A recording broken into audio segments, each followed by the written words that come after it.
After multiple surgeries for a health scare, Gary Cooper finally thought he could exhale, but all the while, his own wife was keeping a horrifying secret.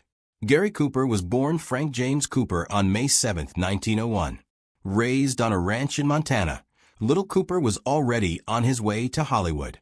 Unbeknownst to him, life on the ranch provided the young boy with a slew of skills that he'd later use in his career, especially horseback riding. However, his mother had other dreams for her two young sons. Cooper's mother Alice wanted her boys raised right, and to her, that meant shipping them across the ocean to England for a proper education. For the rough and tumble Cooper, the stuffy formalities of school never quite suited his freewheeling personality. By 1912, his days of learning English, French, and Latin were over, and he returned home. However, not even the security of home could save him from unforeseen tragedy. When he was only 15 years old, Cooper was in a terrible car accident and badly injured his hip. Sadly, his doctor gave him the worst possible advice. He prescribed horseback riding as a method of recuperation. Although the frequent riding was not good for his hip at all, it did give him his signature walk. Throughout his acting career, his tilted riding style and rigid gait became some of his most beloved traits. Now, before becoming one of Hollywood's greatest leading men, Cooper had another creative calling: art. Yes, teenage Gary Cooper dreamed of becoming an artist. He was a painter who eventually dropped out of college and began selling his cartoons to newspapers. However, once Cooper moved to L.A., two of his friends from Montana introduced him to a line of work, that of film extras and stuntmen. Within this exciting new network of friends, he also met a rodeo champion named J. Slim Talbot. Jay would later become Cooper's most loyal stuntman. At the time, however, Jay was his ticket to something greater. He introduced Cooper to a casting director, and as they say, the rest was history. By 1925, Cooper was a full-blown stuntman in the silent pictures, but he wasn't exactly happy about it. You see, stunt work had a dark side, often creating a volatile environment for horses and riders. It was a risky business with injuries running rampant, and Cooper even called the work, quote, tough and cruel, quote. He wanted out, and luckily, he had the perfect escape plan. Cooper's days as a stuntman were coming to a close, and he was more than ready to break into acting. Not only did he pay for a screen test, but he also hired an agent, Nan Collins, who suggested that the actor make a big change. You see, there were already other actors with the name Frank Cooper. To ensure that her new client had a unique moniker, Collins suggested the name Gary, which was the name of her hometown. The name was a golden choice, and even Cooper adored it, and on his way up and out, he had no idea just how successful he would be. In 1926, Cooper starred in his first big success, the winning of Barbara Worth, after which critics hailed him as a dynamic new personality. His standout performance finally won him a long-term contract he'd be hoping for, and Paramount Pictures happily scooped him up. With the wheels of success beginning to turn, Cooper had more than just a career to look forward to. One of the key players to help Cooper in his rise to stardom was none other than the beautiful Clara Bow. Thanks in part to her influence, he landed a role in one of the biggest films of 1927, Children of Divorce. But that wasn't all. Behind the scenes, there was a UC. Cooper was quite the ladies' man, and not even Clara could resist his charms. Unfortunately, as heated as their off-screen chemistry was, only one of them survived the move from silent films to talkies. Although Cooper owed much of his initial success to Clara and her it-girl influence, it was he who mediated the transition to talkies without a hitch. Sadly, with her grating Brooklyn accent, Clara got left behind. Their romance was swift and short-lived, with Cooper moving on to conquer Hollywood. Cooper really knew how to move from one it-girl to the next. In 1929, he embarked on one of his craziest affairs yet. On the set of The Wolf Song, Cooper fell for the alluring Mexican actress Lupe Vélez. However, Velez's hot-blooded nature often landed them in some outrageous fights. Emotions were running high at all times, and the tabloids just ate up their antics. During one notable spat, Velez grabbed a knife and began chasing Cooper around. She certainly didn't play lightly, and her anger wasn't just fun and games. Velez aimed to maim, and she eventually hit her mark. She ended up cutting Gary Cooper with a knife so deeply he required stitches. Of course, this was only the beginning. Where Velez used physical assault to hit her lover where it hurt, Cooper did so in his own nefarious ways. Gary Cooper was not a man of loyalty and commitment. While entertaining his fiery passion with Velez, he also struck up some affairs on the side. And the women he chose weren't just anybody. He seduced some of the greats, including Marlene Dietrich and Clara Lombard. Now, Gary Cooper and Lupe Vélez lasted an entire 3 years before their relationship wore him down. She just didn't fit into his life, and to make matters worse, his mother despised her. When they finally broke up, Cooper was exhausted. However, Velez had one last go at her lover. She'd never backed away from violence in the past, but what she did next was perhaps her most dangerous act of all. The rundown Gary Cooper was just about to board a Los Angeles train when Velez caught up to him. However, this was no tearful goodbye.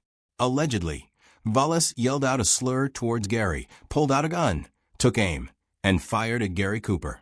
Luckily, the bullet missed the actor, and in the wake of the commotion, he ducked into a train car and escaped. Now, later down the road, Cooper shed some light on how and why he stayed with Velez for so long. He wrote, quote, "You couldn't help but being attracted to Lupe Vélez. She flashed, stormed, and sparked. And, on the set, she was apt to throw things if she thought it would do any good. But she objected to being called wild. She said, 'I am not wild. I am just Lupe,' quote." Now, Gary Cooper squeezed out a whopping 10 motion pictures in only 2 years. But it took a heavy toll. After being overworked for so long, his health took a disturbing turn. He'd dropped 30 pounds and suffered from anemia and jaundice. And then came the depression. His epic rise to stardom wasn't all he thought it would be, and left Cooper feeling utterly alone. It was time for a well-deserved break. So in May 1931, Gary Cooper left Hollywood behind, traveling from Algeria to Italy, where he decided to stay. Of course, he had quite the lavish accommodations, shacking up with the Countess Dorothy di Frasso at her villa in Rome. The Countess became Cooper's mentor in all things European, and her adventurous side led him to some of the most life-changing experiences. While Dorothy introduced Cooper to fine wines and unparalleled gustatory pleasures, she also showed him how to refine his social etiquette, especially among the high and mighty nobles. But Cooper's trip wasn't only about fancy affairs and highbrow visits to Italian art galleries. Not at all. Together, Gary and Dorothy traveled to East Africa. Traversing Mount Kenya, Cooper went on a hunting safari, and during the spoils of this 10-week excursion, he took down over 60 animals, most notably 2 lions, antelopes, and a rhinoceros. However, his greatest pleasures lay behind closed doors. You see, the Countess di Frasso wasn't just a good friend. She was also Cooper's lover. Even worse, she was a married woman. Despite this, Dorothy welcomed Gary's romantic advances, and before long, they'd both thrown themselves into a reckless affair.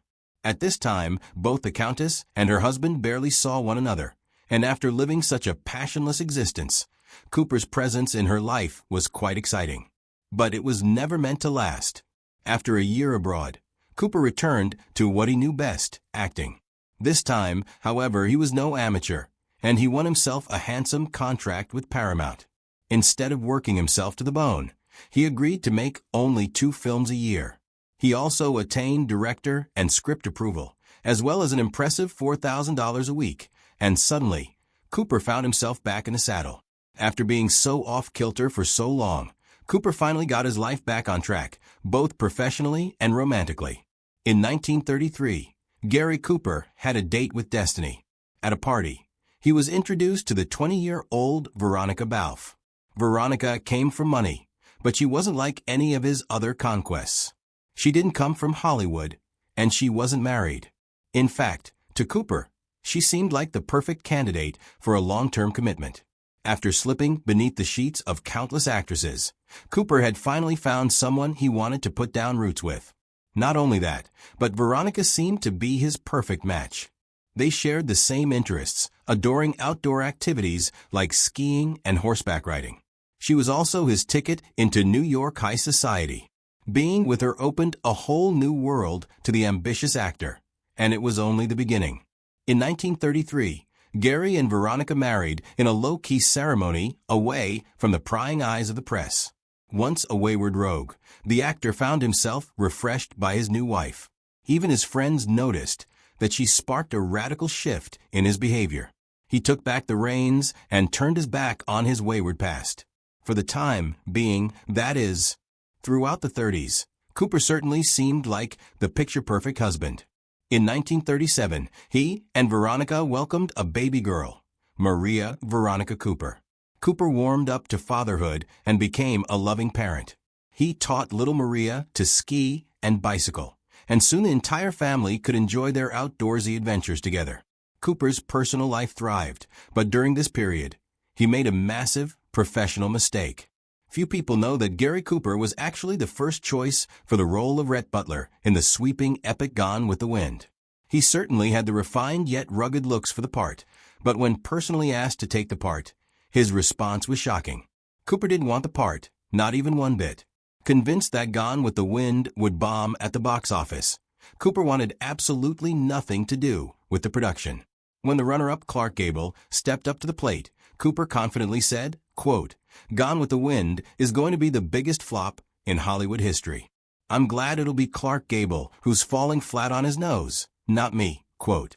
As we all know, Cooper's predictions were utterly wrong, and his missed opportunity went on to win Academy Award for Best Picture, among others.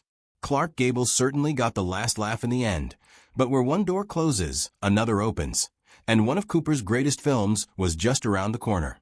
However, it would only invite scandal back into his life. Everything was going swimmingly for the marriage between Gary and Veronica, until one infamous actress came between them, when Ingrid Bergman replaced the lead in the 1942 film For Whom the Bell Tolls. Cooper approved. On set, the Gary and Ingrid chemistry was palpable, and their intimate on-screen moments were described as rapturous.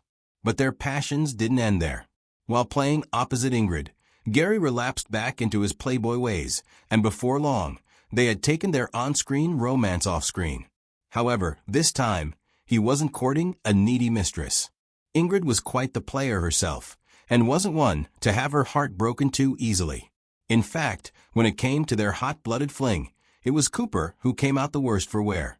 Later, he said, quote, "No one loved me more than Ingrid, but the day after the filming concluded, I couldn't even get her on the phone," quote. The player had been played, but that didn't discourage him from completely going off the deep end. Cooper's stint of fidelity was officially over. In 1948, he betrayed his wife when he pursued Patricia Neal during the filming of The Fountainhead. The cheating actor tried his best to keep the affair secret, but in the end, nothing could keep Hollywood from tracking down the truth. The consequences almost tore his family apart. When Gary and Patricia's affair became public knowledge, his wife came to him with her heart on her sleeves. The rumors were awful, but when she confronted her husband, she didn't get the answer she was looking for. Cooper came clean about his infidelity, but wasn't going to give up his mistress anytime soon. Instead of breaking things off, he continued to sleep with Neal. The affair created a rift in Cooper's marriage that seemed too monumental to overcome, and consequently, he and Veronica separated in 1951. For the next 2 years, Cooper maintained a rocky relationship with his wife and daughter. All the while, the rumors just kept pooling around them. His rumored affairs included Grace Kelly, Giselle Pascal, and Lorraine Chanel. Throughout this time, Veronica still held a flame for her disloyal husband, and in 1953, she welcomed him back into the family home. However, Gary's turbulent personal life wasn't the only distressing thing about him. During the 50s, Gary Cooper struggled with his health. Constantly plagued by ulcers and hernias, the actor had to undergo several operations. When he returned to his wife, he decided to turn a new leaf. When Gary Cooper visited the Vatican, he arranged for a private meeting with the Pope himself. Gary wanted to become a Catholic and slew off the sins of his past. He believed that a little religion wouldn't do him no hurt. But while he always struggled with his romantic life, there was one relationship that stood the test of time. Cooper's relationship went beyond woman. He also had a very close friend in the writer, Ernest Hemingway. This was quite the unusual pairing. You see, Cooper and Hemingway had polarizing personalities. The writer was a total wild card. He was an obnoxious drinker, loud and rearing for a fight. On the other hand, the actor was more reserved and kept his demons locked behind closed doors. He didn't even like to read. Together, this friendship pinpointed an equilibrium that carried them through 20 years of friendship. In 1960, Cooper's health took an incredibly worse turn. Doctors diagnosed him with prostate cancer. By the end of the year, cancer had spread to his lungs and bones. But here's the weird part. Cooper had no idea that all hope was lost. When the doctors informed his wife, Veronica, of his condition, she decided to keep it a secret from him. And while Cooper battled cancer, his friend Hemingway faced his own mental tribulations. They managed to hike through the snow together one last time before Cooper discovered that he was indeed on death's door. A couple of months later, the beloved actor made one last announcement to the public, and his words were devastating but heartwarming. On May 4, 1961, Cooper expressed, quote, "I know that what is happening is God's will. I am not afraid of the future." Quote. 9 days later, he closed his eyes forever, and in a tragic twist of fate, his close friend, Ernest Hemingway, didn't last much longer. He took his own life less than 2 months after Cooper passed. Now, what did you find most interesting about Gary Cooper's life? Was it his marriage and family life, his lifelong Playboy actions, or even his near-death experience with his ex-girlfriend? Let us know down in the comments below. And if you're interested in more Hollywood scandals and stories, make sure to subscribe to the Tales That Tell YouTube channel.